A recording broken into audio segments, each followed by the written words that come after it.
నాటుకోడి chicken ingredients మిరియాల పొడి, కారం, ఉప్పు. కారం ముందుగా వేసుకున్నాను. కారము,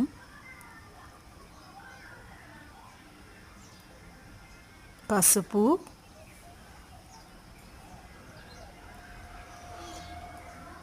జీరా పౌడర్,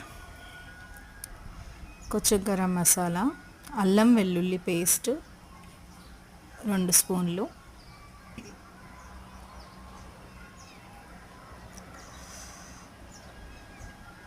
కొద్దిగా నూనె వేసుకొని చక్కగా కలుపుకోవాలి.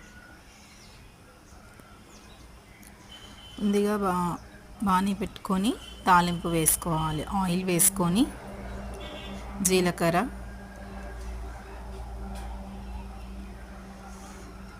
దాల్చిన చెక్క, ఇలాచీ, లవంగ టేస్ట్కి తగ్గట్టు, తినేవారి స్పైసెస్ బట్టి,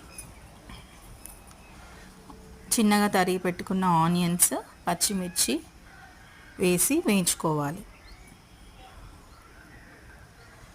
ఇక్కడ నేను ఎండుమిర్చి వేసాను.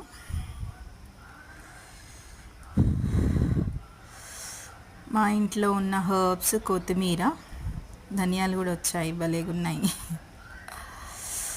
లాస్ట్లో గార్నిష్ కోసం ఉంచుకున్నాను నేను. పసుపు కొద్దిగా వేస్తున్న తాలింపులో, పసుపు ఇంకా అల్లం వెల్లుల్లి పేస్ట్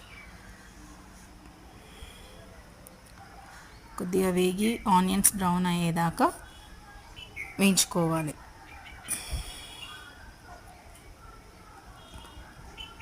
ఇప్పుడు మనం చికెన్ యాడ్ చేసుకోవాలి. దీనికి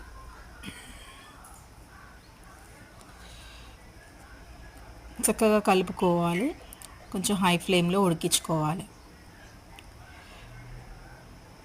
తగినంత ఎసరు తీసుకోవాలి. ఇక్కడ నేను 2 చెంబులు, 1.5 చెంబు నీళ్ళు తీసుకొని ఎసరు తీసుకున్నాను. టమాటోస్ ఇష్టం ఉన్న వాళ్ళు, నేను ఇక్కడ 2 టమాటోస్ తీసుకున్నా, చిన్నవి. ఎసరు అయ్యాక ఇందులోకి యాడ్ చేసుకోవాలి. చూడండి, ఇక్కడ ముక్కలు ఉడుకుతున్నాయి. ఉడికాక ఇలా కుతకుతలాడినాక వేడి వాటర్ వేసుకోవాలి. ఇప్పుడు ఇందులో మనం తయారు చేసి పెట్టుకున్న మసాలాలు యాడ్ చేసుకుందాం. మెత్తగా నూరుకున్న, రఫ్గా నూరుకున్న మిరియాలు, కొబ్బరి పొడి, ఇక్కడ నేను నువ్వుల పొడి వేస్తున్నా. కొబ్బరి పొడి, నువ్వుల పొడి, ధనియాలు, జీరా,